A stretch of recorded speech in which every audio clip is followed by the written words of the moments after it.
on my knees in the night, saying prayers in the street light.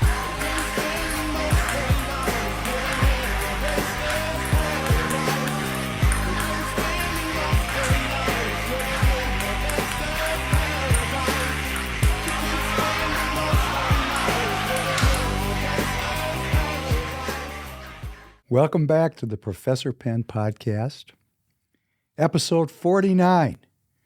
We're going to fight for the right. David Penn here, happy to be here. Feeling well today. Hope you're feeling well. This is all about our well-being.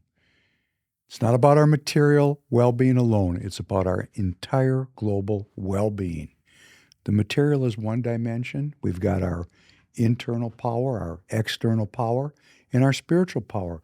The well-being is the balance of those dimensions of our human being, our human being. We're Truth Media. We're searching for the truth, and I want to thank Free People Radio for giving us a platform to search with you together, to have this community. And I really appreciate those of you who join me in the live chat, and we're getting to know each other. It's called Building a Community. And for those of you that wonder, when I say please send this out, please ask your friends and your relatives and your coworkers to visit the site to subscribe. For those of you who say, oh, Professor Penn, you're trying to get rich. And I hear that sometimes. And I have to tell those people, hey, I'm not a communist. I would like to have material well-being. And if I was really focused on my material well-being alone, I wouldn't be doing this. I would just be working on making money. This is about a political movement, an action movement, so that we, the American people, can rise up, take control of our government by self-governing, and wrest the steering wheel of our country away from the mass murderers and the materialists and the humanists who do not care about us. They don't have a concern about us. We are inventory to them. And you, my listener, my viewer, you are not inventory to me. You are my co-creator of a community. So please help me build this community. And one of the ways you can do it is by supporting our sponsor, Tireget.com. That's Tireget.com. 14,000 different kinds of tires in stock. Every tire you could ever need for your vehicles. You go there, you buy it, and you got to buy tires anyhow. So when you buy them at Tireget, you're supporting this broadcast. That's the patriot economy.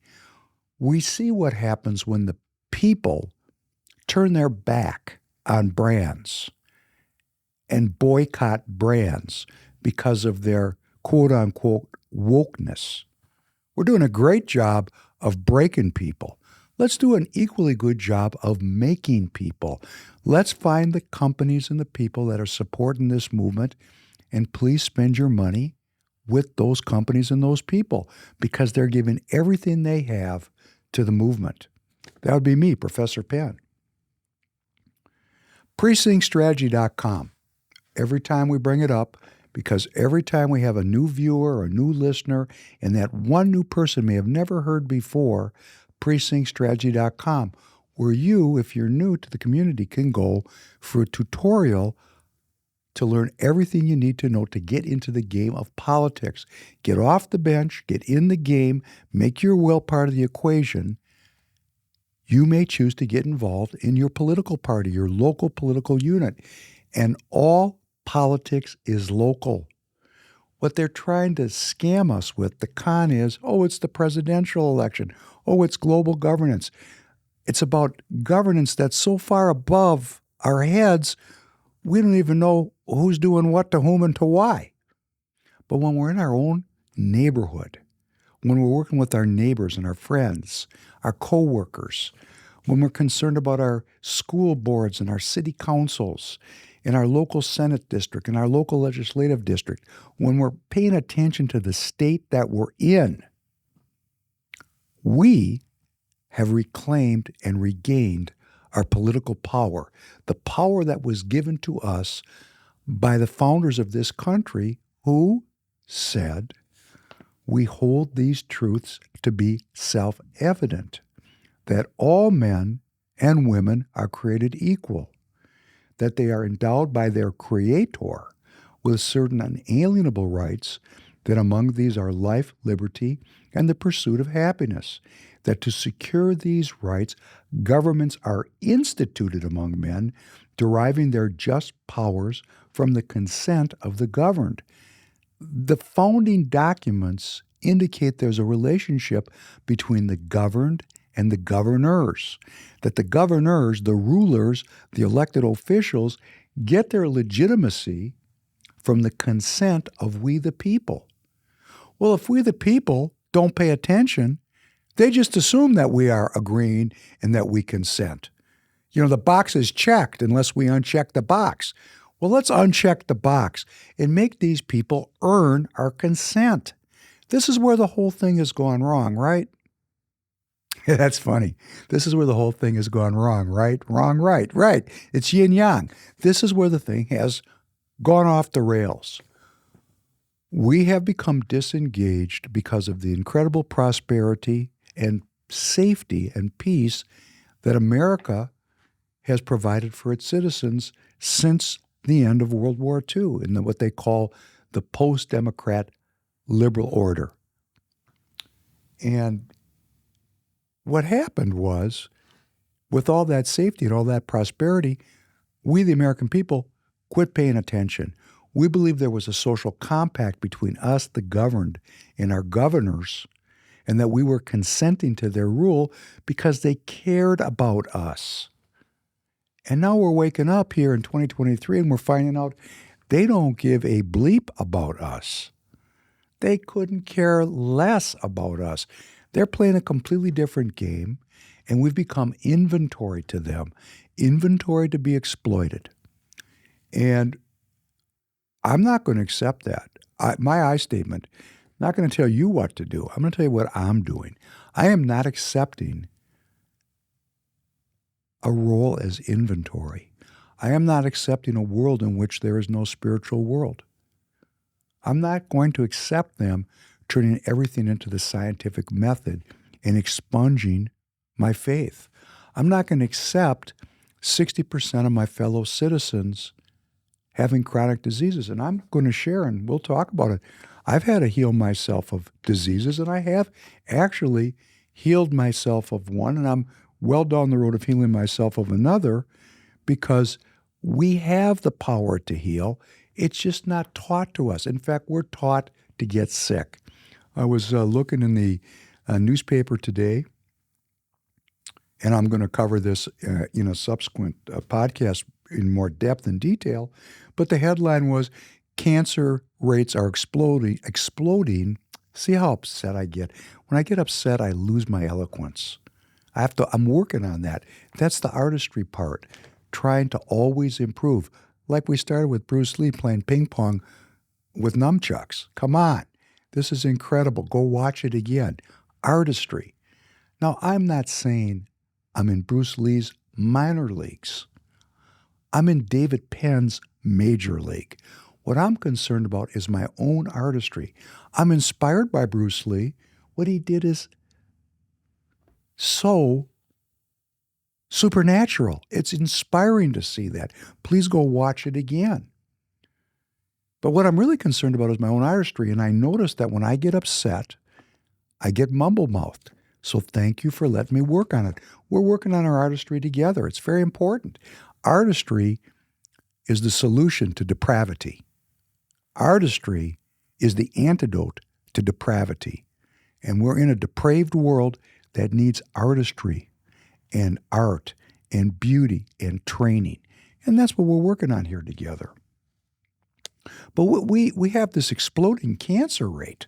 And the article came out today. Oh, we don't know why. The doctor said, the researchers, we don't know why these cancer rates are exploding among the young. Cancer usually afflicts people 65 and older. Where are all these young people getting cancer?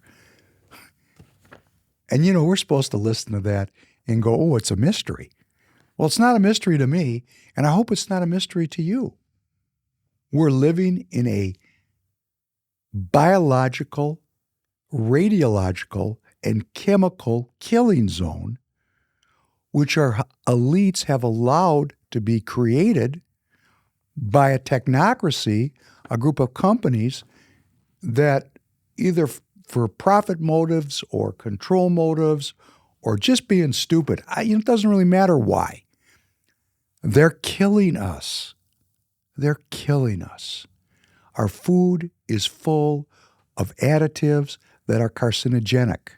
Our air is full of particles that are carcinogenic. We sit in front of digital screens and we do not move. We do not move emotionally. We do not move intellectually. We do not move physically. And movement is the cornerstone of well-being.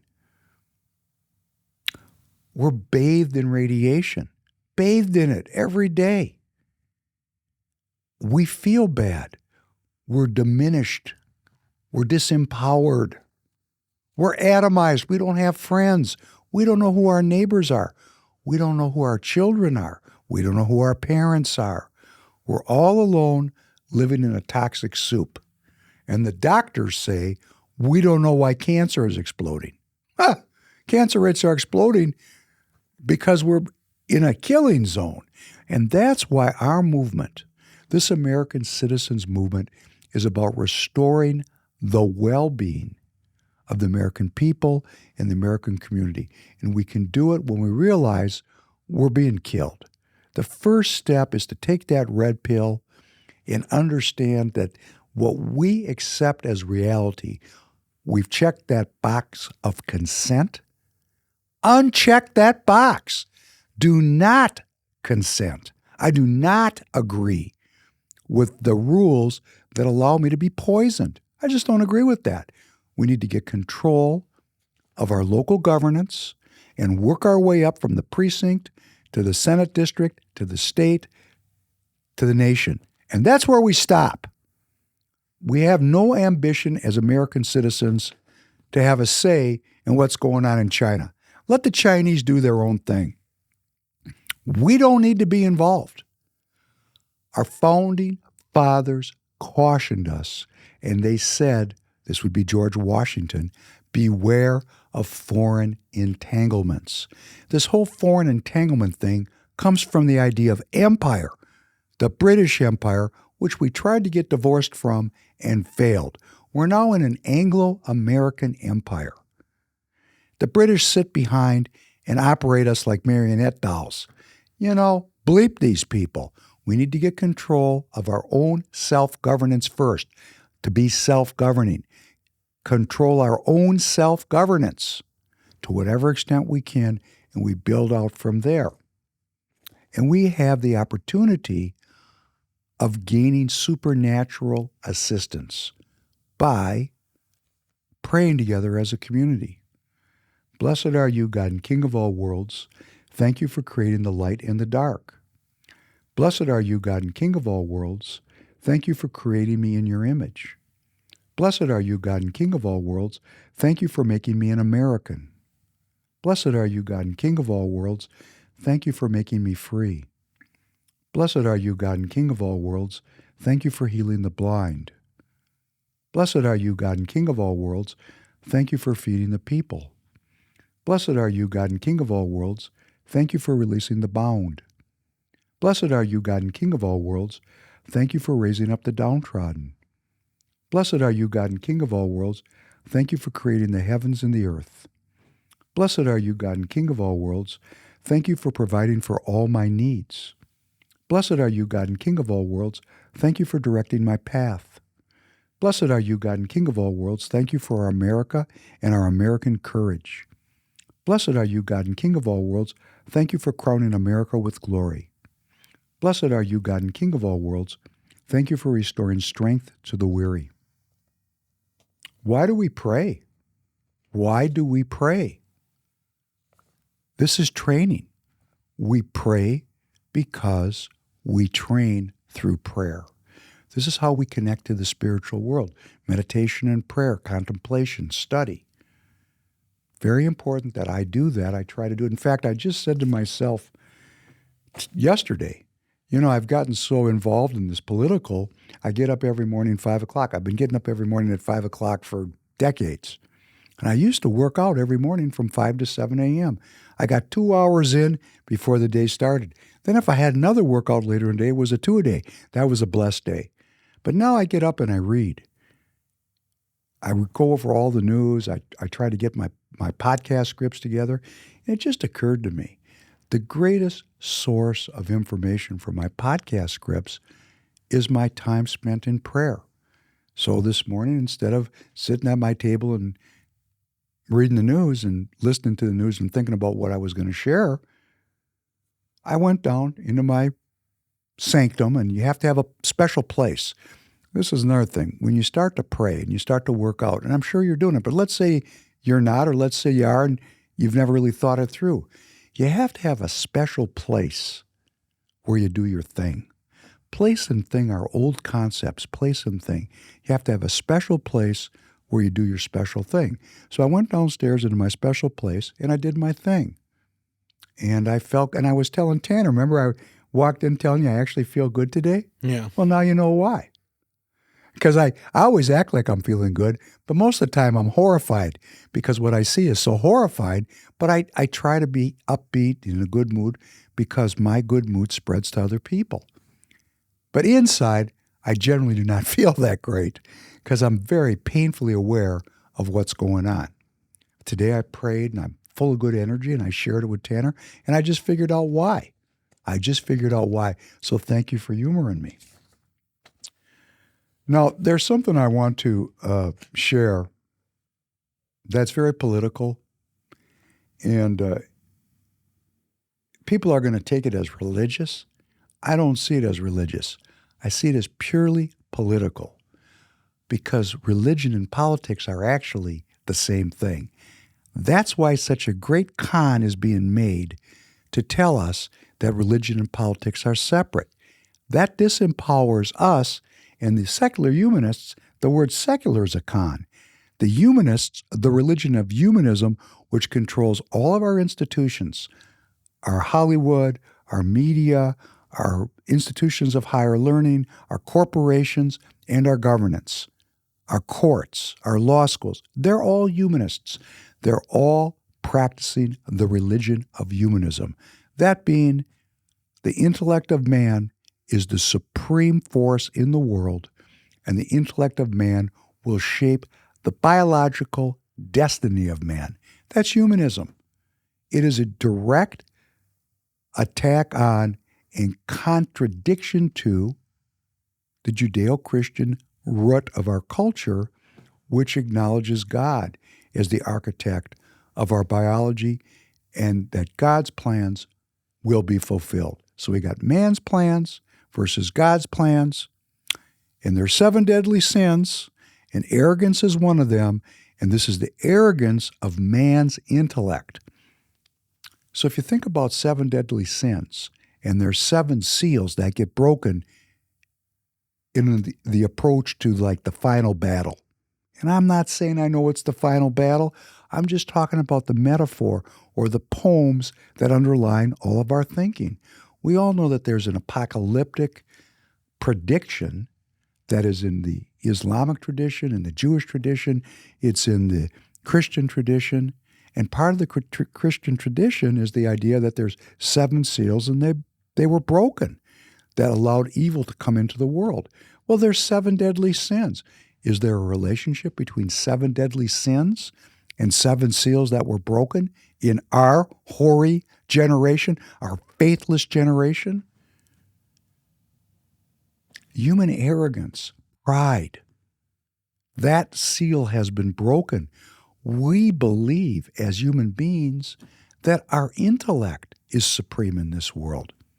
And that is a seal that's been broken. So I'm going to read something from the New Testament, and I'm going to comment on it. It's Matthew 10:34, and I love this one. Do not suppose, this is Jesus speaking, do not suppose that I have come to bring peace to the world. I did not come to bring peace, but a sword. For I have come to turn a man against his father, a daughter against her mother, a daughter-in-law against her mother-in-law. A man's enemies will be the members of his own household. Anyone who loves their father or mother more than me is not worthy of me. Anyone who loves their son or daughter more than me is not worthy of me. Whoever does not take up their cross and follow me is not worthy of me. Whoever finds their life will lose it, and whoever loses their life for my sake will find it.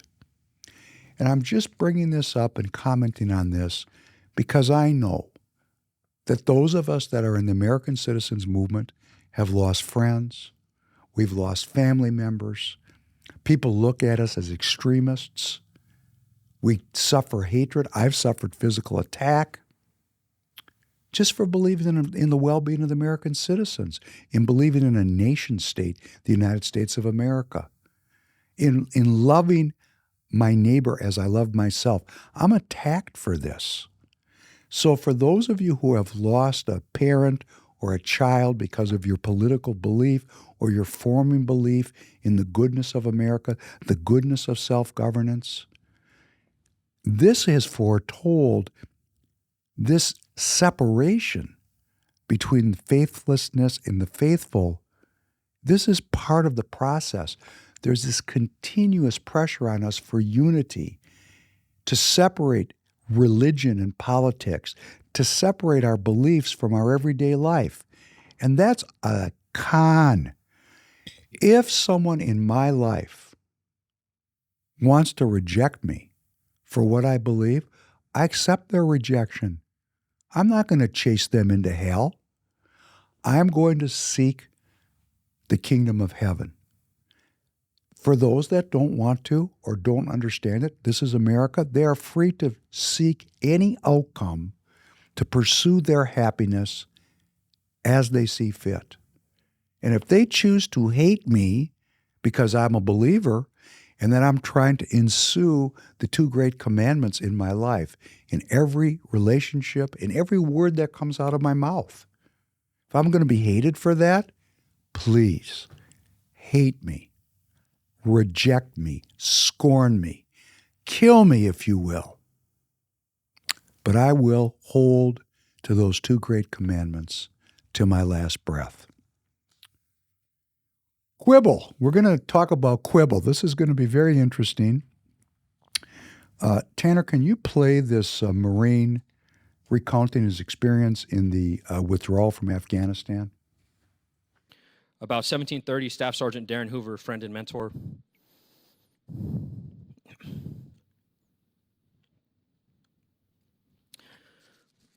Came to get me from the tower to go help find an Afghan interpreter in the crowd.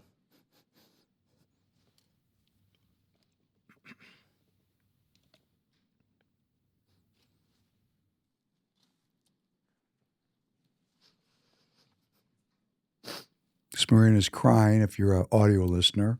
He's testifying before Congress. He's remembering his experience during the withdrawal from Afghanistan. We found the interpreter and his brother, born with American passports. They told us of 5 family members still in the canal. I stayed there waiting for the family members, standing against a 2-foot canal wall. 10 minutes passed. Then a flash and a massive wave of pressure. I'm thrown 12 feet onto the ground, but instantly knew what had happened. I opened my eyes to Marines dead or unconscious lying around me.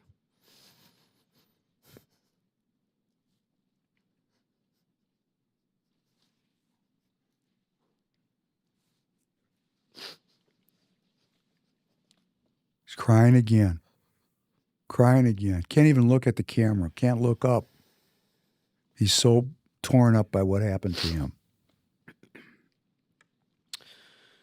A crowd of hundreds immediately vanished in front of me, and my body was catastrophically wounded with 100 to 150 ball bearings now in it. Almost immediately, we started taking fire from the neighborhood, and I saw how injured I was with my right arm, completely shredded and unusable. I saw my lower abdomen soaked in blood.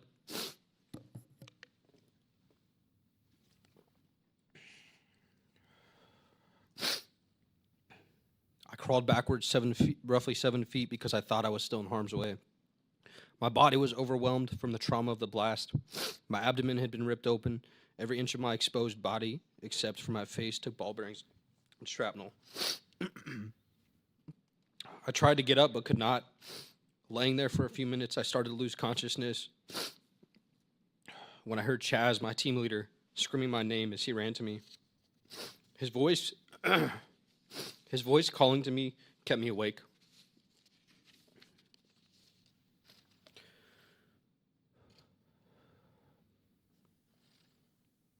Again, he's struggling to speak.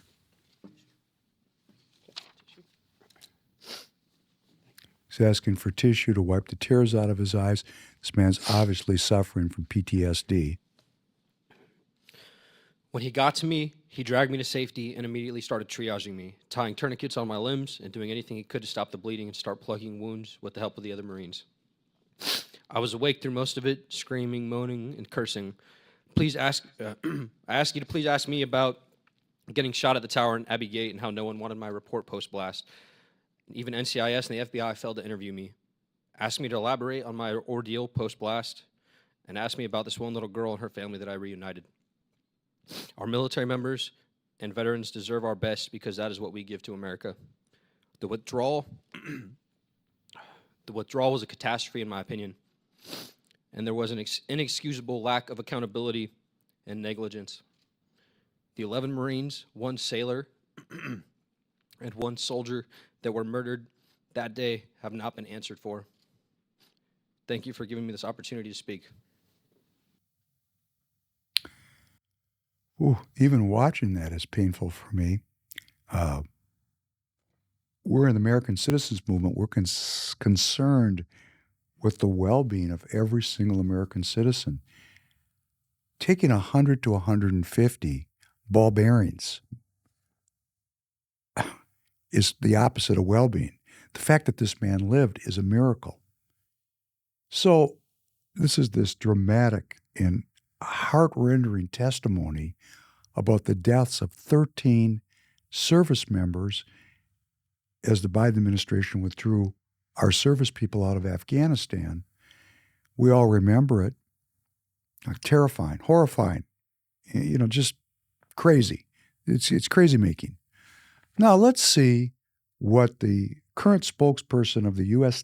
Department of State, Matthew Miller, born in 1973, a young kid, actually had to say about this when asked about it. Could you play this piece here with Mr. Miller? Our families, and then one on Taiwan, please, if I may.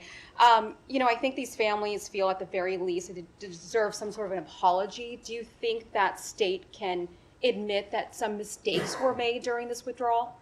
So I will just say, as I said before, we express our deepest sympathy to the families. And I can't imagine the situation that they are in. I would never quibble with any position that they take.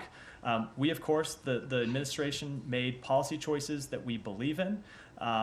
We executed those policy choices. We recently released an after-action report that details that runs through in great detail things that the State Department could have done better. The Secretary endorsed the conclusions of that report. I would commend it to you for a very detailed read about what we could have done better at the time. But we stand by the underlying policy choice to end the 20-year war in Afghanistan. Mr. Miller is almost certainly the graduate of one of our elite institutions. He's a full-time government employee. I'm just bringing this up because when I heard him use the word quibble within the context of the suffering of these valiant young men and women, quibble. If you don't know what a quibble is or what that means, it means a slight objection or criticism about a trivial matter. Let's try this again. He said, I wouldn't quibble with these families. Let me give you the definition again of what quibble means. To quibble is to make a slight objection or criticism about a trivial matter. He could have chosen any one of the millions of words that we have in the lexicon. He chose the word quibble. Now, those of you who are going to, and I get detractors come all the time and email me and say, oh, you're really picking on people.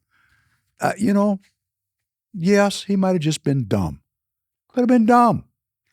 But what if that word quibble, that the death of those people, and that horrifying injury that young man suffered, is to this Matthew Miller and to the government he represents a trivial matter? A trivial matter? The well-being of our service people and the well-being of every single American citizen is the only reason these people have a job. The only thing they're supposed to do, in my opinion, is provide for my well-being, make policies that enhance my well-being, make policies that make my children have more well-being, make policies that make my parents have more well-being. My father's passed, God rest his soul, my mother. Where are these people? What kind of power trip are they on? We have a citizen who was a citizen soldier who is suffering, still suffering, crying before the Congress at the horrors he endured. And then we have a pusillanimous bleep standing in front of the American people and saying he's not going to argue with anybody about a trivial matter. Right there, in that juxtaposition, is everything I need to know about my government. And that's why I wanted to share it with you. And I want to thank you for watching it. And I hope you get the same feeling I did. In the meantime, we're not learning anything. We're just continuing along here as the Ukrainian army kind of folds up because there's no more Ukrainian young men to kill. Because, of course, hey, if you're willing to kill Americans like this, hey, throwing up Ukrainians into the fire, hey, that's no big deal. And they've been dying wholesale for months and months and months. And there aren't that many more Ukrainian young men left. And part of the Russian-Ukrainian front, the Ukrainian front is collapsing. The Ukrainians seem to be making a little progress here and there. But overall, it's getting real grim for them. So what does the Biden administration do?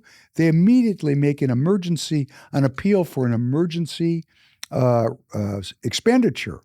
Secretary of State Anthony Blinken on Tuesday of this week called for Congress to approve President Biden's request for an additional $24 billion in spending right away. The White House formally made the request to Congress last week. If approved, it would bring total U.S. spending on the war to $137 billion. I urge Congress to pass this legislative funding, the supplemental funding, right away, Blinken told reporters. Well, guess what? Supplemental funding is not limited by the debt ceiling deal. Hey, Congressman Emmer, nice scam. Beautiful scam. I said it at the time. Supplemental funding is not excluded. So the greatest budget cut, and for these bleeps in Minneapolis who approach me and criticize me for telling the truth, hey, up yours. If we don't have truth, we'll have no justice. And if we don't have any justice, we're not going to have any peace. And it's just that simple. We've been living a lie. In the last podcast, we talked about the first great lie of the modern era. Dropping those bombs on Hiroshima and Nagasaki were not militarily necessary. It was done to test those weapons and to assert and establish America's superiority from a scientific military perspective. Okay, that's the cornerstone of BS. And it goes right up to Congressman Emmer lying to the American people. Now, I got a lot of people in Minnesota, in the Republican Party, on me about criticizing Republicans. And I'm going to say this again. If you're a globalist, I don't care if you're Democrat, Republican, white, black, red, or green. I'm on you because you do not care about me. That's why you're a globalist. You only care about yourself. You think you're in the in crowd, turning me into inventory. And this I reject. I do not consent. I do not offer my consent to a rebranding of we hold one race superior and another inferior. This is just a rebranding of this in the globalists that run the show and everybody else who's inventory. You know, you made us stupid. We're not genetically stupid. You've created policies that make us stupid, make us sick, make us poor, so that you can rule over us and extract things out of us. This has to change. I'm an American citizen. I demand to be treated with respect. I demand that my well-being is your only concern. I demand that my prosperity matters to you, my rulers. And you know how we handle this? Well, we handle this by getting involved. This is a political movement. We are a populist movement. Bobby Kennedy came out yesterday and said, hey, yeah, I'm a populist. Whoa, heads blew off over that. Because you know what these people fear more than anything else? Listen to how Mika Brzezinski and Morning Joe and all these talking heads talk about populism as if it's a disease, that the people might actually self-govern. Oh, you mean the scam's over? You mean you can't con us anymore, Morning Joe? Mika, we're actually going to stand up and stand right with you. And instead of you being the boss, you can take your place in line with everybody else. You're an American citizen. We don't want to hurt you. We're just going to disempower you. And how do we do it? Not by hurling ourselves at the establishment. We do it by going into the neighborhoods and letting the American people know we're here. So this crowdsourcing strategy, let's call this transformational change. Remember Obama? Transformational change? Well, hey, right back at you. Transformational change. Let us take 5 minutes and talk about Minnesota. Just 5 minutes. And why are we talking about Minnesota? Because it's the same but a little different in every state. So if you're watching me and you're in Kansas, or you're watching me and you're in Oregon, it's the same everywhere, just a little different because the rules are a little different in every state. Let's talk about Minnesota. As if we're in Oregon, as if we're in Kansas. Minnesota has a caucus system. If you're watching me, and please, if you're watching me in Minnesota particularly, or any place in the country, spread out the podcast because people don't know how this game works. There's a game here. Self-governance involves the American people. When we give up and we just consent, the bleepers take over and they do whatever they want to do because they're dependent on us. They depend on, see, there I go, getting mad. It's almost like you should put some kind of electrical device on me, and when you see me get mad, shock me so I wake up. When I get mad, my tongue departs. Let me form myself. Let me recreate. They depend on me not to participate. They depend on me not to be educated. They depend on me to have trivial pursuits so that they can rule over me and take advantage of me. Well, guess what? That is coming to an end. When Bobby Kennedy stands up and says, I am a populist, when you and I stand up and say, we are a populist movement, we're a movement of the people, informed by our Constitution, loving our God, our country, and our family, these people are going to run for the hills because their domination of the American people, which has really gone on since World War I, is coming to an end. We need to end the British business model of slavery, drugs, and piracy. We have to completely overthrow it. We have to understand there's globalists and nationalists. And that's in every state and in every state party, in every Senate district, and in every community.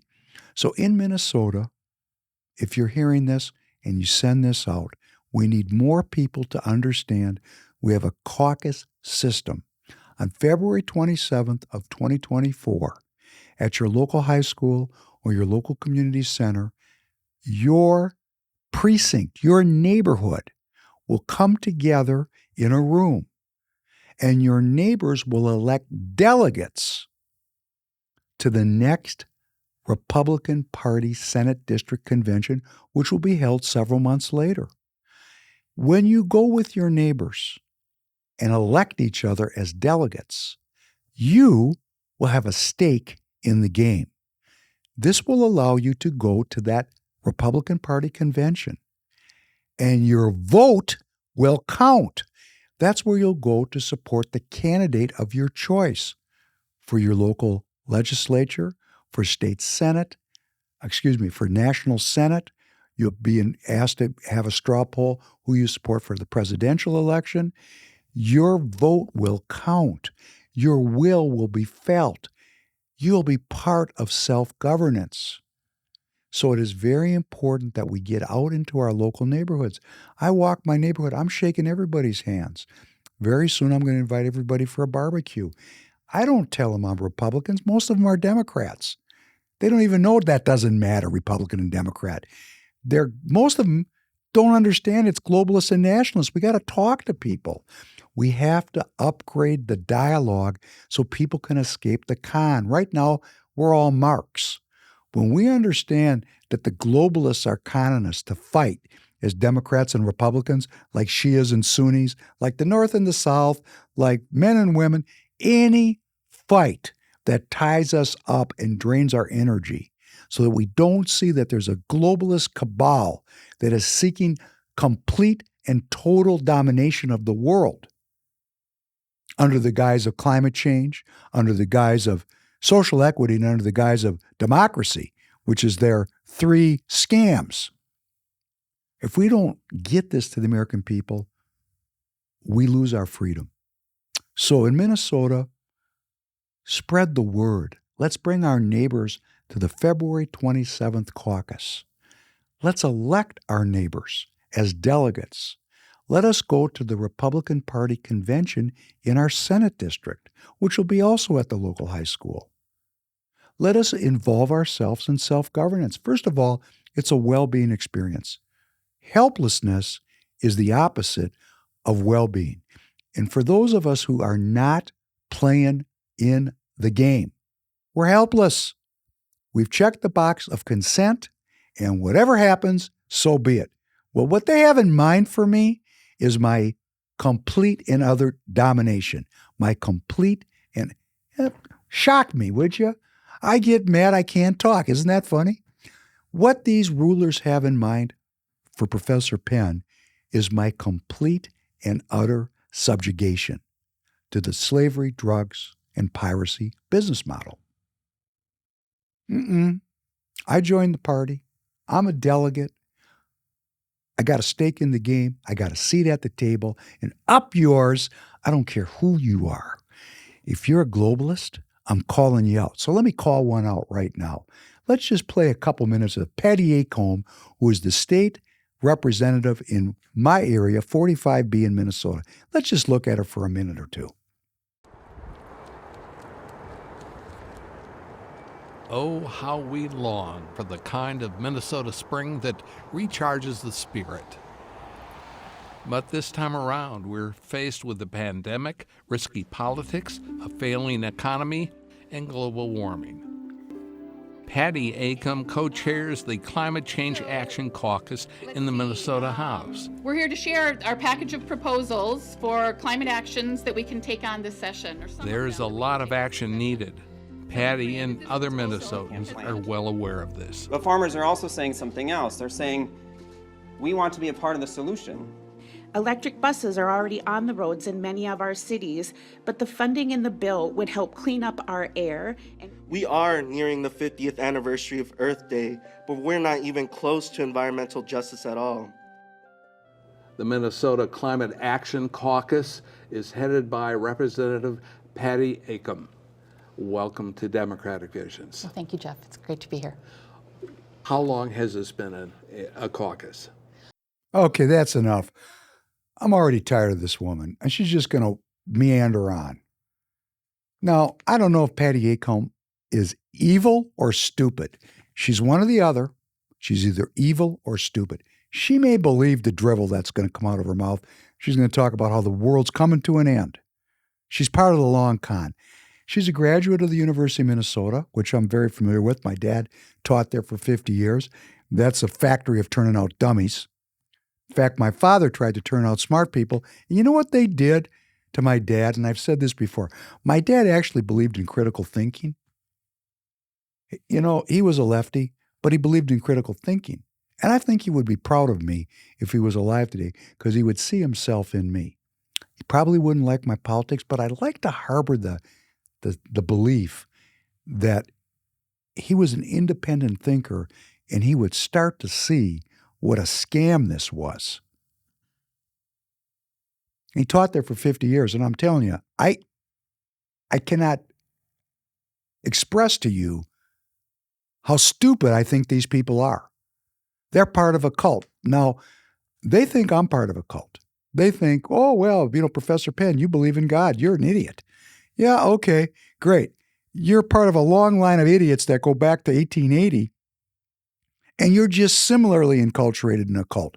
So we got two cults at war, the humanists versus the Judeo-Christians. It's a throwdown. It's a throwdown. And what the humanists are saying is the Judeo-Christian belief is going to end the world. The end of the world is near. You heard in that little piece. No, I went to the Minnesota Climate Action Caucus that Patty Acomb is the big dog on. She's my representative here in 45B. And Patty, I hope you get this. I hope somebody sends it to you, because I'm asking you to come on the channel and let's start a series of debates. Let's get together and talk every month in front of the American people, in front of the citizens of 45B, who you represent. Oh, you're so beautiful and so nice and so friendly and so smiley. And the words that are coming out of your mouth equal death.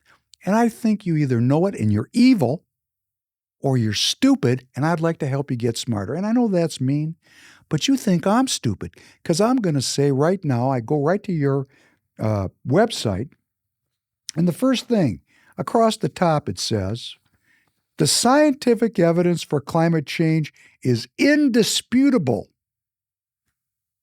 Really? What kind of science is indisputable? What kind of science is indisputable? Science is dispute. When you start saying that the science is indisputable, hey, you're a cultist, because science is always changing. Science has been around a long time, and if you stay around long enough, it changes all the time. There's virtually nothing that's indisputable. And I just want to share with you how disputable it is, Representative Acomb. And that would be because, and we've talked about this, we have a gentleman named John F. Clauser. He just won the Nobel Prize in Physics. Kind of a smart guy, right? I'm going to say he's smarter than me. Representative Acomb, would a Nobel Prize winner in physics be smarter than you? Really. Maybe you think he's a dummy, but guess what he said? Nobel Physics laureate Dr. John Clauser slammed the climate emergency narrative as a dangerous corruption of science that threatens the world's economy and the well-being of billions of people. So when I go to the Minnesota State Legislature's Climate Caucus and I read the first sentence on their website, the scientific evidence for climate change is indisputable, right off the bat, I know we have a big disagreement between the Nobel Prize winner and our elected officials. Now, Patty Acomb brags that she's been in governance for decades. She grew up in the area, she served on the Minnetonka City Council, and she's now matriculated into our state legislature.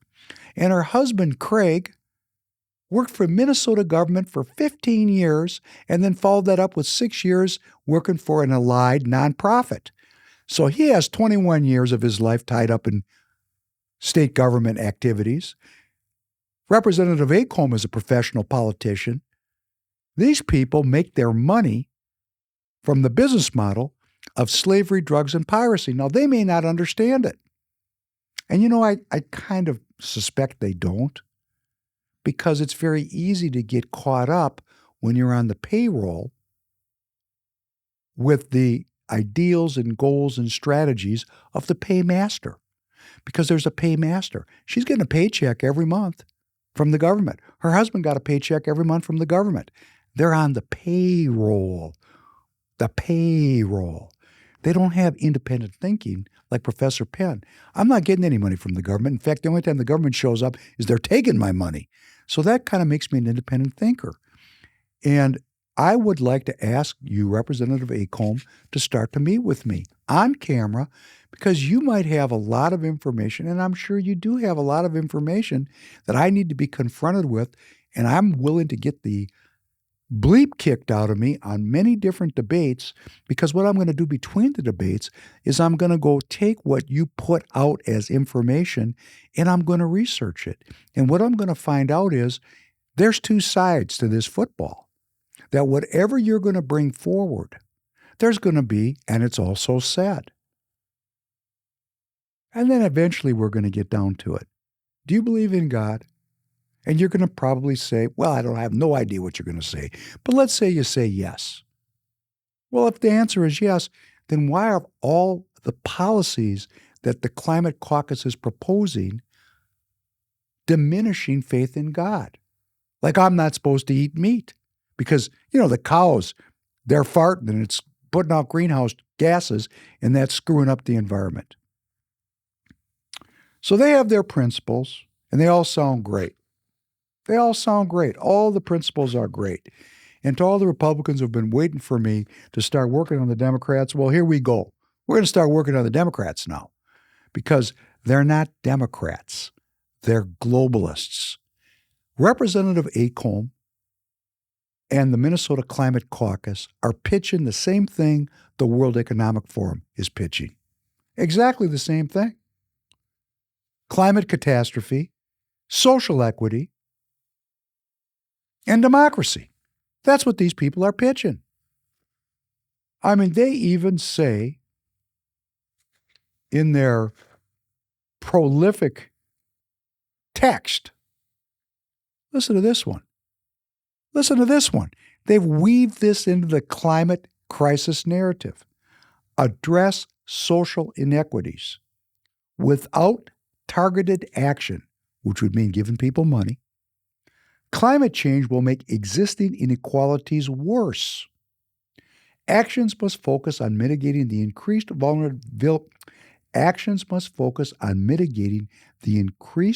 vulnerability disadvantaged communities face from a changing climate and ensure all communities benefit equitably in the transition to a clean economy.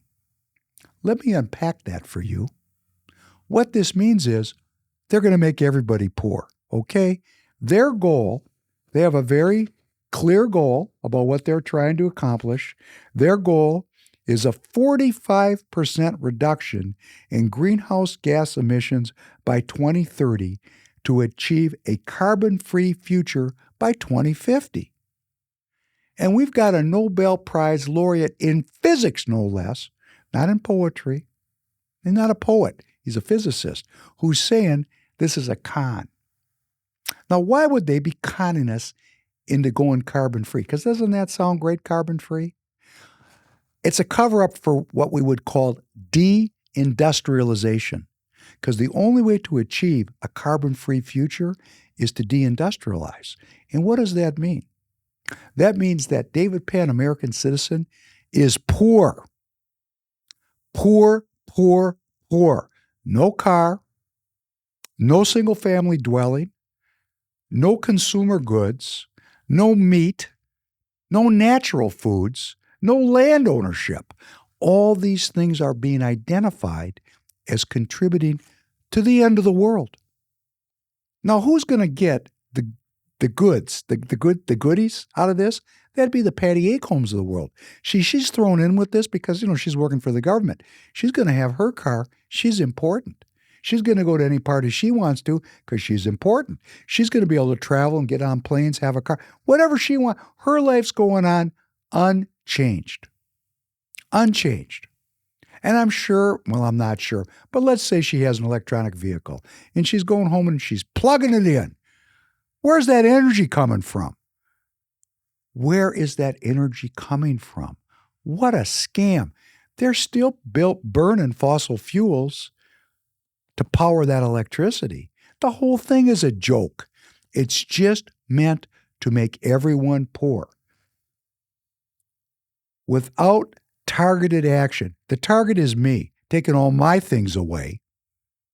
Climate change will make existing inequalities worse. That means We're going to take from people who have and give to people who do not have. That's called communism, right? Actions must focus on mitigating the increased vulnerability disadvantaged communities face from a changing climate. What? What? You mean you're going to take their job opportunities away? Ugh.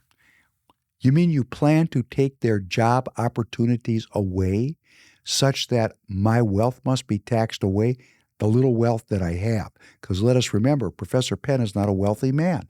So the little I have, you want to take it away and give it to other people because you've precluded any chance that they're ever going to be upwardly mobile? Because we're deindustrializing, we're eliminating all the opportunities for people to improve their economic status in the name of climate change, of course. She's saying we must ensure all communities benefit equitably, which is the same as communistically, in the transition to a clean economy, which is the transition to no economy. They're deindustrializing Minnesota. They're deindustrializing 45B. Let us not think about the whole world. Because, see, that's the scam, right? The scam is climate change is such a big problem that no one country can solve it. We have to have global governance. We've got to aggregate power at the highest possible global United Nations level. Get it out of the neighborhoods. Get it away from the patriots that might want to work for the well-being of their neighbors. And not screw those people. We're going to get it up to a bunch of technocrats who are going to preside over a godless world and distribute resources in a way that protects the planet from humanity. Isn't that wonderful? They love the earth so much, they hate people. Do you want to live in a world where you have no car? Tanner, would you want to live in a world without a car? Go ahead, get down. You're 23. Yeah, honestly, yes. But if it's still the exact functioning that we are living in right now, absolutely not. Because I would not be able to function anything. But if I were to live on like a little neighborhood and I was tight with all my neighbors and I didn't need to drive anywhere, I would actually prefer that. It would be nice to just walk everywhere. But that's not really the world we live in. So, this is an interesting conversation. Because what you're saying is if we went back to a pre-industrial, not a post-industrial, pre-industrial kind of economy where people were much more humble, they grew their own food, their life was close by, they were living in harmony with nature, right? And they were self-governing. Yep, that's exactly what I'm talking about. Okay, they don't want that, right? Yeah. What they want you to do is have a 15-minute city, and they're going to provide the food, and they're going to provide the energy, and they're going to provide the currency. See, so there's a little bit of a disconnect there. I think I know where you're coming from. Are we communicating? Oh, yeah. Like, I agree. I don't want the 15-minute cities because, like, I can see where that's a slippery slope. But I do also see, like, oh, man, it would just be nice if I lived in a nice little colony with, like, my neighbors and a nice family and everything. And I could just walk where I need to be. I don't know. That's just my... Well, I think I get where you're coming from. It's kind of a utopian dream in a way. Yeah. And they're actually using that utopian dream to sell servitude. So this is a very good conversation. I mean, I'm getting a lot out of this. I'm realizing that they're selling utopia, and what they're going to deliver is subjugation. I would like to deliver utopia. I think that's a much more well-being kind of a formation of political economy. I agree with you. But let's not get there and find out we're prisoners. Let's do it to set ourselves free of the business model of slavery, drugs, and piracy. What these people are doing is they're using that idea and taking your generation and dangling utopia out there as a place you want to get to. And when you get there, you know what you're going to find? You're going to find slavery. That's what the game is here. That's what we're talking about. I'm not denying that there's a climate issue. I'm saying the solution is self-governance. What they're saying is we're too stupid to self-govern, and they're going to have to govern us because we're animals. No, not true. I reject it. I do not consent. So for all my Republican cohorts who have been criticizing me for being so hard on Representative Emmer, who lies the way a duck takes to water, okay, fine. We're not going to get off of him. He's a globalist. We're just going to add in the rest of these globalists that tell lies like climate science is completely settled. It's not. Nobel Prize-winning physicists are questioning the science. So let us not close the book on these issues. Here's another one. I mean, my entire life, since I've been young, since Dr. Milton Hurwitz, God rest him, who was a great physician, he was LBJ's physician, and that would be Lyndon Baines Johnson, the Dark Prince, who was held up to me as an example. He was a cardiologist, a great cardiologist. And I knew him and I prayed with him and he was wonderful and I loved him. And he was a leader of the community. And my father said, one day you're going to be you're going to be the next Dr. Hurwitz. And the business model that Dr. Hurwitz was selling was that cholesterol and fat caused arteriosclerosis. So there was all these drugs that they sold that, he prescribed that reduced cholesterol. And everybody thought, well, that's settled. Well, heart attacks barely declined. Heart disease continued. And then along the way, they figured out it wasn't just cholesterol. There's something called C-reactive protein. It has something to do with inflammation. Oh, science evolved. So what was settled science for decades, because there was money in it, right? Somebody said, wait a second, there's another model that might work here, because science provides a metaphor about how the world works. It's seeking truth. It can't get to truth. Truth is supernatural. But in the natural way, in the natural world, we try to get as close as we can, and science is always proposing new models. So when politicians come along and say, oh, this is settled, hey, right away there, when the first sentence on Patty Acomb's website is, the scientific evidence for climate change is indisputable. Oh, these people are grifters. Patty, would you come on and explain to me? Could we get together and film it? Because we want to have a record, right? If you really have these beliefs, film it. Come on with me. Those of you who are listening there in Minnesota, set it up. I know she knows more about climate change than I do. Let her kick me around like a kickball. But the next time when we get together the second time, I'll know what she's thinking and I'll be ready for it. Are you brave enough for that, Representative Acomb? Are you brave enough to come into the community and defend your beliefs and your policies so that we, the American people, can consent? Or are we just supposed to be subjected to your rule? That's my question. You seem like such a nice woman. Please prove it to me. Please prove it to me. And it won't matter if you want to or not, because eventually I'm just going to go into a town hall, put a dummy up with your name on it, and if you're not there to defend yourself, I'm just going to talk to the dummy. So be a living person. Yes, I'm very aggressive about it because your policies are very aggressive, and they're based on a lie. They're based on a lie. Now, that doesn't mean that there aren't many things we can do as a community together, Democrats and Republicans. And let's leave that out because that's a needless description. That we, the American people, can come together to make our lives more well-being. I think you're interested in human well-being. Let's get a little bit more refined through conflict and through discussion and dialogue about how we can enhance the well-being of the people that live here in Minnesota. If you believe in human well-being, hey, I'm with you. Let's get together and let's talk about it. Well, this thing is everywhere. Let's play this little piece here. I call it bunker fuel. Play this piece on bunker fuel. This is really interesting.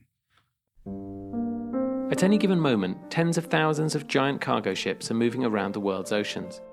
These ships, some of which are more than a quarter of a mile long, are the heavy lifters of the global economy, shifting everything from metal ores and compressed gas to fresh fruit and plastic toys. This interactive map shows the movements of the world's commercial shipping fleet in 2012, based on hundreds of millions of individually recorded positions. Plotting all the raw positions at once shows the extraordinary extent of modern shipping's reach. Even without a background map, the world's coastlines are clearly defined, albeit with plenty of variation, from the buzz of activity in the East China Sea to the relative quiet of Somalia's piracy-afflicted waters. While ships can move freely through the open ocean, routes are predetermined closer to land, and especially in tight straits such as the dual carriageway of the English Channel.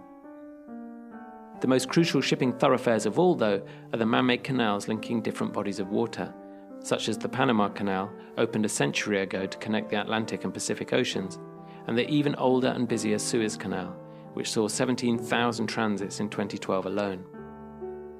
In some places, ships penetrate deep into continents via rivers and lakes, such as the massive Paraguay and Amazon rivers in South America, or the Great Lakes in North America, whose ports include Chicago, Milwaukee, and Toronto. Colouring the ships by category shows the flows of the global economy in more detail. The red dots are the tankers, which shunt oil from massive terminals in the Middle East or from offshore rigs in West Africa and elsewhere, while the blue dots are so-called dry bulk ships, which move aggregates, ores and coal from mines and quarries, many of them found in Australia and Latin America. Many of these raw materials are shipped to manufacturing regions to make finished goods that are themselves then moved back across the ocean in container ships, shown here in yellow. China is the centre of the shipping container world. Shanghai alone moved 33 million units in 2012. While all of this shipping makes modern life as we know it possible, there is a downside. Moving billions of tons of ships and cargo relies on burning massive quantities of bunker fuel. The result is a huge amount of carbon dioxide, or CO2, the main driver of global warming. Commercial ships produce more than 1 million tons of CO2 every day, more than the whole of the UK, or Canada, or Brazil. Click around the map to explore the data for yourself, or click the info sign for more information about how it was made. It's incredible, isn't it? Just incredible. Look what humanity has created. Look at that connectivity, that global economy. It's really magnificent. And what they're setting up there is that bunker fuel is very polluting if you're into this greenhouse gas mindset. So that was 2012. Well, here we are 2023, and what the global community is going to do is going to convert these ships away from bunker fuel and clean them up so that they're not so polluting. And guess what's going to happen? Inflation. There's monetary inflation, but this conversion to this carbon-free world that Patty Acomb is proposing and passing legislation to bring into reality is going to inflate the cost of everything that you consume dramatically. Now, we haven't even got to the real inflation yet. This decarbonization, this transition to a carbon-free world that our leaders have agreed upon without our consent. We weren't in the room. We weren't paying attention. We were out driving our cars around, going to the movies, and then going down to the big box store and buying all kinds of consumer goods and having a good old time with our families. Well, we were living our lives believing that our leaders cared about us. They were telling us the world was going to end unless we decarbonized. And they started teaching kindergartners, first graders, second graders, third graders, fourth graders. Yeah, I'm sure Tanner's education all the way through talked about these issues, correct? Yeah. Yeah. It's all a scam. Did you ever think of that? No. Well, start. Start to think that you're in a long con. No, I kind of knew it was a scam once they pushed the straws thing, and they were saying that this is what's going to help global warming when, yeah, the bunker fuel, like how many ships are burning, and they're going to tell me that I can't use a straw. That's when I was like, okay, something's That's brainwashing, off. Yeah, right? something's off about That's this. like wearing a mask. See, a mask is part of a uniform, like wearing a swastika. Hey, we don't use straws here. I mean, this is all part of social engineering. We're being socially engineered to give up our prosperity, to give up our freedom, and to give up our mobility. Why would we do that? Oh, to save the earth. Well, let me just say, Representative Acomb, you may not know this, but it might be because they want us to give up our freedom. They might want to create us as inventory, such that we can no longer self-govern. Because, you know, self-governing people are kind of a pain in the ass, right? You got to deal with it. You might not get reelected, Representative Acomb, So you just go ahead and terrify all the young people in 45B that you're the person that's going to save the planet. And because they've gone to school and every unionized teacher since they've been in kindergarten has been spouting the same thing, that's why I say the humanists control all the institutions of our country, all the institutions of power. They even control our churches. So we have a lot of work to do if we believe in God and country and family, and we're willing to think critically, and we're willing to search for truth. I am not saying we don't have climate issues. I'm saying we solve the issues by increasing self-governance, not by decreasing self-governance and erecting a ruling class of technocrats that tell me how to live my life. We the people must consent. I would rather die from a tornado than from a tyrant. Did you hear me, Representative Acomb? Because I noticed you were talking about tornadoes in December as if it was unprecedented. Well, I remember it happening in the past because I'm 64 years old. It's not the first time we've had tornadoes at strange times of the year, okay? Not the first time. And I want to say one other thing for those of us in Minnesota who live in Minnesota, in the land of 10,000 lakes, with no earthquake problems, far from the ocean. You know, this place was called Frostbite Falls not that long ago. Let's say things are warming up. It's not affecting life in Minnesota. It's not affecting my life in 45B. I don't live on the ocean. I live in Minnesota. So, you know, let's talk about what makes life better for Minnesotans. Why are our local elected representatives involved in an international architecture that goes from the World Economic Forum to the United Nations to every institution of power in the country, and everybody's in lockstep with the same idea? But there's one Nobel Prize-winning physics laureate who's blowing the whistle and saying, wait a second, this is not correct. And guess what? He's not the only one.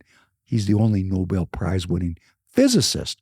But if you go out and start looking around, there are thousands of PhDs that are saying we're being conned. Thousands of scientists who look at the data and say, hey, this data, this research, it's no good. Well, these numbers are fudged. They're scams. They're cons. If you go to Wikipedia and you put this in, you're going to have to scroll down a long way to find a single dissenting voice. That would be called control. Wikipedia, Google, they control the information. Let's follow the money just a little bit. Can you play Dr. Jane Goodell? She's very famous on reducing the population of the earth.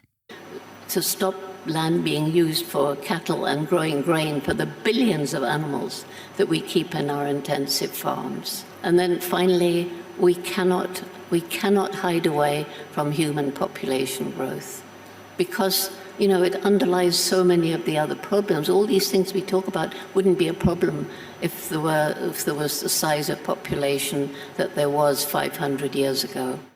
Oh, isn't that great? Isn't that great, Dr. Goodell? You know, she's got the same utopian vision kind of in a way that you do, but she's a little bit more honest about it.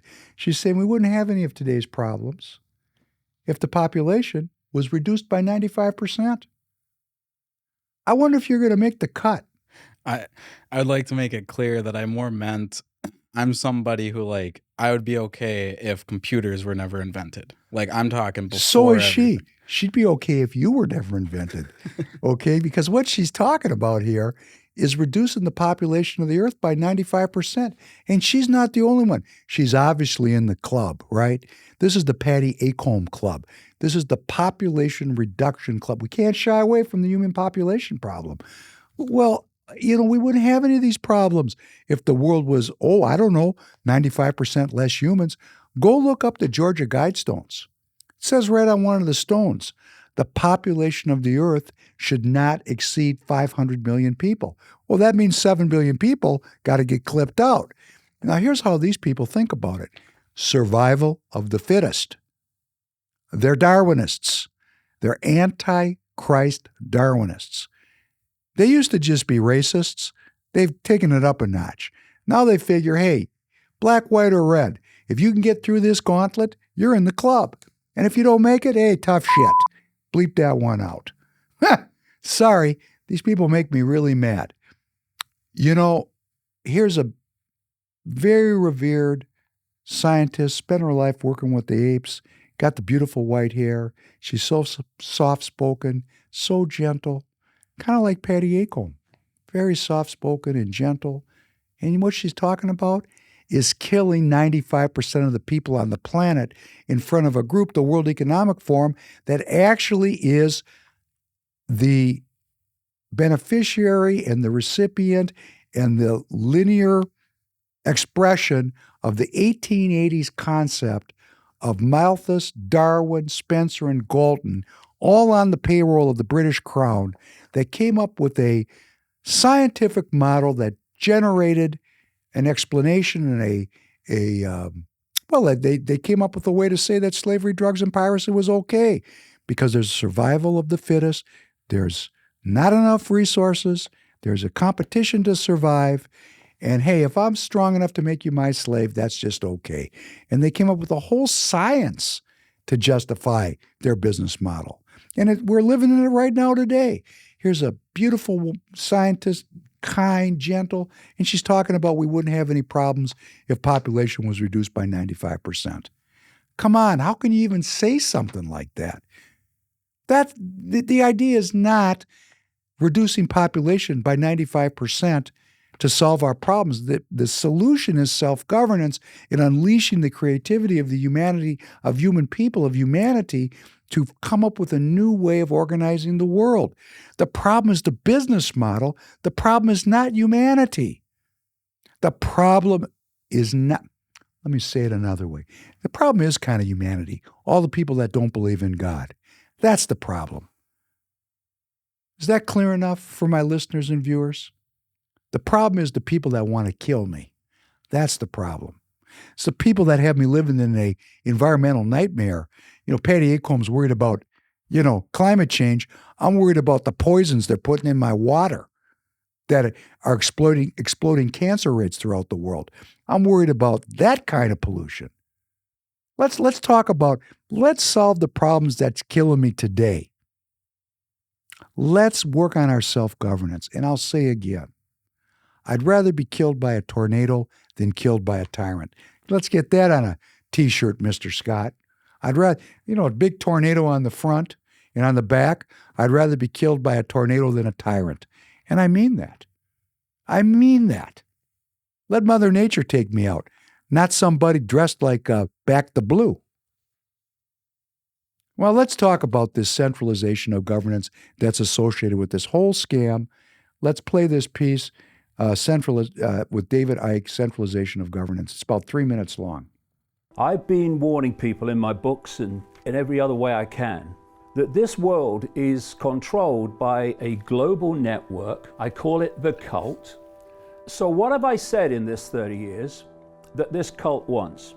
The goal of this manipulation, and has been for a very long time, is to get the world population to see as a good idea, or the only option in given circumstances that are manipulated into place, the creation of a one world government, a world central bank which would administer all financial transactions on the planet, a world currency which wouldn't be coins and notes, it would be merely electronic, cashless society for which there are fundamental implications for freedom. Something else I've been saying for decades is the blueprint for the global Orwellian fascist society, the technocracy, is China. Unlike in the West, where until now, no longer, they've had to pay lip service to freedom and democracy and all that stuff. In China, what we want, we're bloody doing. And so they've been able to create and incubate the very society that this cult wants globally. This is how it works in China.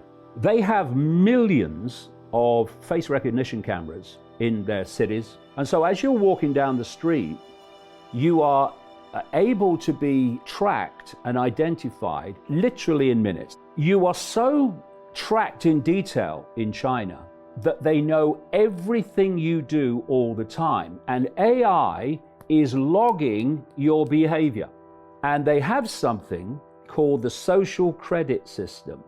When you act in ways that are acceptable to the state, you get credits. When you act in ways that the state doesn't want you to behave, you get credits taken away. And when you fall below a certain level, consequences kick in. There are millions and millions of people in China who, through not behaving as the government wants, are now banned from flying or banned from even going on a train. And this is what is planned. It's total and utter control. The Chinese structure of society and its authoritarian imposition and AI minute by minute real-time tracking of the population, that is exactly what I've been describing is planned for the world for 30 years. The World Economic Forum has been involved in China since 1979. And we have been part of the development of this country now for nearly 30 years. I respect China's achievements, which are tremendous over the last over 40 years. I think it's a role model for many countries. The Chinese model is certainly a very attractive model for quite a number of countries. That was Klaus Schwab. He's the leader of the World Economic Forum. That's where Jane Goodall was speaking. This is the coordination from the very top, the World Economic Forum, allied with the United Nations, allied with the governments, the universities, the entertainment, the media, all the way down to Patty Acomb here in 45B. They're all in what's called lockstep with the same three ideas of climate catastrophe, social equity, and democracy. Democracy really meaning a woman's right to choose. And they have a real hold on the young people because, of course, all the teachers that taught our children were really, from my perspective, brainwashed by this ideology. And, look what's going on in China. Is that an attractive model for young people? No. Okay, great. Because guess what? It's here. That's what the Professor Penn podcast is all about. That's what we're doing here. We're fighting this. We're fighting this together. And I probably it's the first time I've ever had a chance to really tell you what I'm doing. That's what we're doing. We're fighting this. And how we fight it is self-governance. We seek self-governance and we seek to wake up each other, ourselves first, and then our friends and neighbors. And occasionally, very occasionally so far, it hasn't spread very much yet, occasionally some of our elected representatives get it. Now, of course, they're going to be branded as being crazies, whack jobs, and tremendous money is going to go into getting rid of them in the next election cycle. Let's play Ron Johnson, 1 minute, senator from Wisconsin, and listen to what he's saying. It's incredible. I was blown away by this clip. Don't want to admit they were wrong, and they're going to do everything they can to make sure that they're not proven wrong. We're up against a very powerful group of people here, Maria. But fortunately, you say, what can we do? Well, we do have reporters like yourself, like John Solomon, other people that have the courage to report the truth against the mainstream media and against the narrative. But that's the only way this is going to be solved, is we need the truth to be exposed. We need more Americans to listen to the truth, to be exposed to the truth, to pull their heads out of the sand, quite honestly, open up their eyes and understand what is happening in this country. We are going down a very dangerous path, but it's a path that is being laid out and planned by an elite group of people that want to take total control over our lives. And that's what they're doing bit by bit. They do it by increasing massive government spending, increasing the size of government, takeover of the WHO. These amendments that are coming up that are going to be voted on in 2024 on the WHO are frightening, and He's talking about the WHO, which is the World Health Organization. He's talking about a group of elites that plan to take over complete control over everyone's lives. This is a U.S. senator, one of the 100 wise men that run this country. He's a senator from Wisconsin. He needs our support. Hopefully he's able to spread this Paul Revere call to action throughout his Senate caucus. We need to get this clear. It is not Democrats and Republicans. It's globalists and nationalists. Who is concerned about the well-being of the American people? We need to get this dialogue moved forward. That's what we're doing here on the Professor Penn podcast. We're getting better at it. My social media is out there.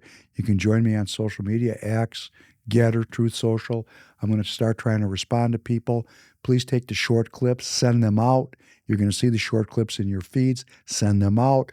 Help us build free people. It's go time. Today we have a handful of followers, around 1,000 followers. My cohort here, Royce White, has 500,000 followers. Help us get to 10 million followers. Help us get to 10 million. Help us support the senators like Ron Johnson who have woken up and who are going to be attacked and vilified by the establishment. In every state, in every local governance, there is going to be an attempt to brand people like me or like you as crazies. They're going to lose. It's like in business. The new company shows up and they're selling super cheap or they got a new product. They're going to go out of business. Hey, you know what? Everybody else goes out of business. Those are the people that make it. Let's make it that way in politics. Let's let the crazies prevail. And let's understand that the crazies are actually seeking the truth. We're not cultists. We're not brainwashed. We're the ones that have critical thinking. And this thing with Ron Johnson's breaking out, that's culture changing Senator Johnson's thinking. We're going to go out with Oliver Anthony's song. I'm putting it at the end because I don't know if the forces that be at YouTube are going to allow me to play this. But this has got some great lyrics in it. This is a national sensation, this song, and we'll talk about it some more in the future. But the basic idea is people are waking up. So let's go out and with Oliver Anthony, and I want to thank you all for joining, and I'm looking forward to seeing you next week, and I wish you well. And please spread the word. Spread the word. In the beginning, there was the word. Your words matter. Your word spread is self-governance. Thank you very much for joining. I've been selling my soul, working all day, overtime hours for bullshit pay, so I can sit out here and waste my life away, drag back home and drown my troubles away. It's a damn shame what the world's gotten to for people like me, people like you. Wish I could just wake up and it not be true, but it is. Oh, it is living in the new world with an whole soul. These rich men north of Richmond, Lord knows they all just wanna have total control. Wanna know what you think, wanna know what you do, and they don't think you know, but I know that you do, 'cause your dollar ain't shit, and it's taxed to no end, 'cause the rich men, north the rich men.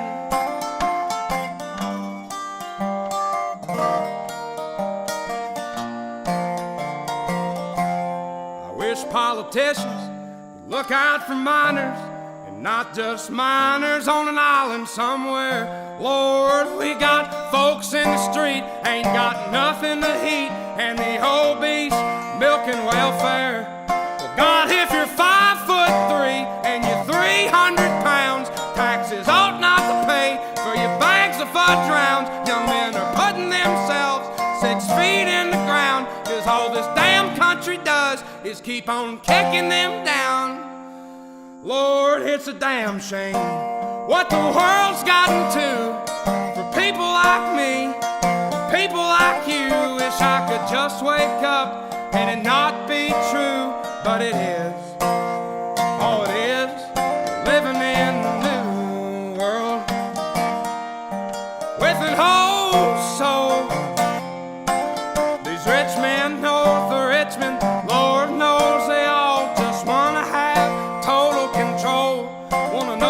what you think, wanna know what you do, and they don't think you know, but I know that you do, 'cause your dollar ain't shit, and it's taxed to no end, 'cause the rich men, north the rich men.